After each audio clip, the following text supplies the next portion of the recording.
जब पहली बार प्लांट मैंने देखा, मैंने कितने बार जिक्र किया हुआ है, मैं बहुत सारे प्रॉब्लम से गुजर रहा था।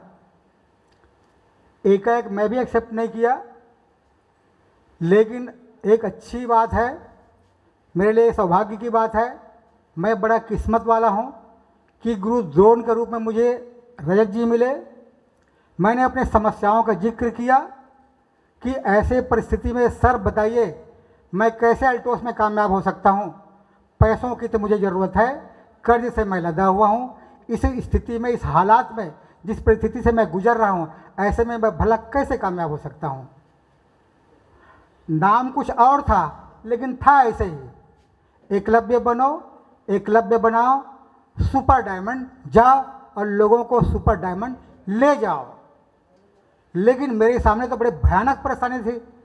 मैंने जिक्र किया अपने प्रॉब्लम का, तो बोले देखिए, जो अपने कमजोरियों को, अपने कमियों को, कमी को कमजोरियां मान लेते हैं, वो आदमी कुछ नहीं कर सकता, ज़िंदगी में नाकामयाब हो जाते हैं।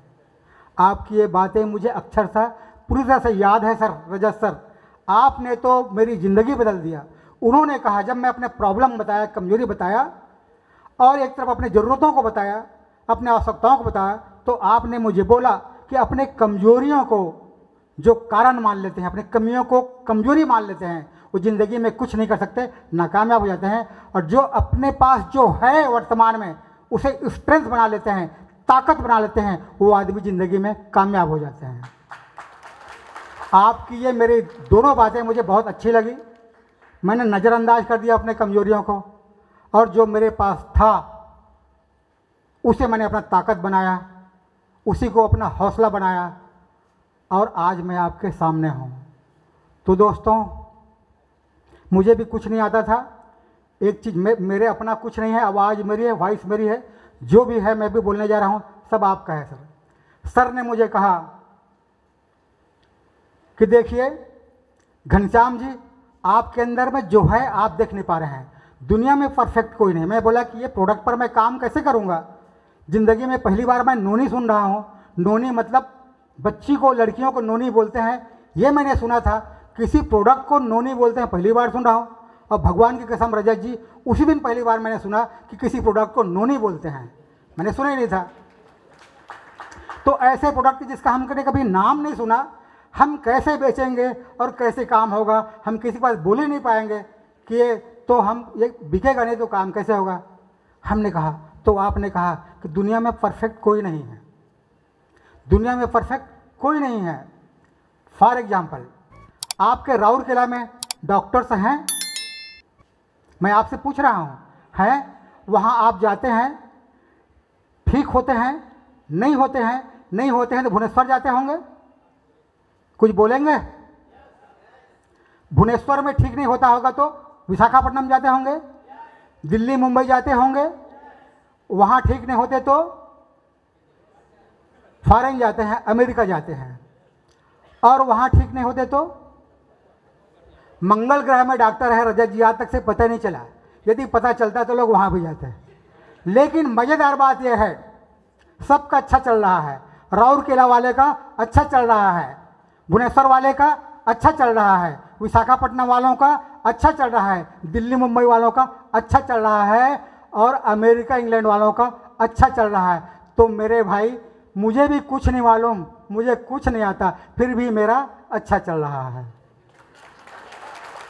तो अपने आप को ज़िंदगी में कभी कमज़ोर ना माने। आपने बोले थे कि आपके कमी को आप कमजोरियाँ ना माने, आपके पास जो है उसी को अपना ताकत बना लें। मेरे पास जो है, मुझे कुछ नहीं आता, जो आपने बोला उसको मैं बताया।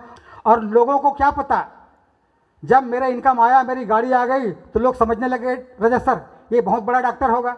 तो दूर दूर से, यूपी से, बिहार से, उत्तराखंड से मेरे पास फ़ोन आने लगा। वो समझा कि ये बहुत बड़ा डॉक्टर होगा, और प्रॉब्लम के बारे में अपने मर्ज को बता करके दवाई मुझे पूछने लगे। लेकिन मैं भी उनको डाउट होने नहीं दिया, जो समझ में आता था बताता था। नहीं तो रुको, मैं थोड़ी मीटिंग में हूँ, मैं आपको बाद में बताता हूँ। सुमित जी, रजत जी, आप जैसे लोगों को मैं पूछता था, बाद में उनका आंसर देता था। तो आज मैं बताया, वैसे इसलिए बताया कि ये सच्चाई है, दुनिया में परफेक्ट कोई नहीं है, कोई दुनिया में परफेक्ट नहीं है। बस आत्मविश्वास को बनाए रखिए, बढ़े चलिए, बढ़े चलिए, बड़े चलिए चलते रहिए कि आप एक्साइटमेंट बनाए रखिए, आत्मविश्वास को बनाए रखिए। 3 चीज़ें हैं खतरनाक जानवर, हमारे विकास के दुश्मन, इसको अपने आसपास कभी भी पैर फटकने मत दीजिए। मुझे पूरा यकीन है, मुझे तो यकीन नहीं था कि 5 लाख 10 लाख के मेरा इनकम आ सकता है, मुझे सच में यकीन नहीं था कि मेरी मर्सिडीज जैसी गाड़ी आ सकती है, लेकिन आपने बोला था 3 खतरनाक दुश्मन होते हैं जिससे हमेशा सावधान रहना, आपके आसपास कभी पैर फटकने मत देना।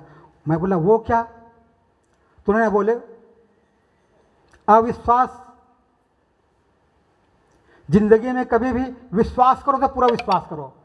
ये मत सोचो कि आज की स्थिति परिस्थिति क्या है, आदमी धोखा खा जाता है, गलती कब क्या कर देता है। आज के हालात के हिसाब से, आज के परिस्थिति के हिसाब से राम टेके जी डिसीजन ले लेता है कि मेरी तो हालत ऐसा है, ये नहीं है, वो नहीं है, ये है, वो है, और गलती कर बैठता है, उसी हिसाब से वो डिसीजन लेता है। तो ज़िंदगी में कभी भी आपको जाना कहाँ है, आप वो देखिए, कभी भी अविश्वास न करें, विश्वास करें। 100% नहीं, 101%, 101% विश्वास करें। 99% भी विश्वास करते हैं तो बड़ा प्रॉब्लम आ जाता है। ज़िंदगी में आप कभी भी कामयाब नहीं हो सकते हैं। ये हमारे जीवन के बहुत बड़े दुश्मन है, अविश्वास। दूसरा शत्रु जो होता है आलस्य, आलसी, कितना भी स्ट्रेंथ उसके अंदर में हो, ताकत हो, काबिलियत हो, आलसी आदमी ज़िंदगी में कुछ नहीं कर सकता है। तीसरा खतरनाक जानवर होते हैं हमारे विकास के दुश्मन, वो होते हैं अक्लमंदी। इसको सही मतलब बोलचाल की भाषा में बोला जाए मिश्रा साहब, तो इसको बोलते हैं डेढ़ होशियार।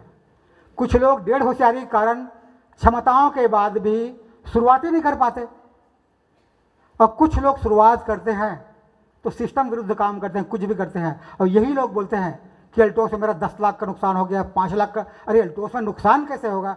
आप जो खर्चा करते हो, यहाँ से खर्च कर रहे हो, पैसा दे रहे हो, प्रोडक्ट ले रहे हो, इसमें 5-10 लाख का, 2 लाख, 5 लाख, 1 लाख का नुकसान होगा कैसे? ये अक्लमंद लोग हैं, डेढ़ होशियार लोग हैं। तो ज़िंदगी में ये 3 शत्रु जो होते हैं, नंबर 1 अविश्वास, नंबर 2 आलस्य, और नंबर 3 डेढ़ होशियारी, अक्लमंदी।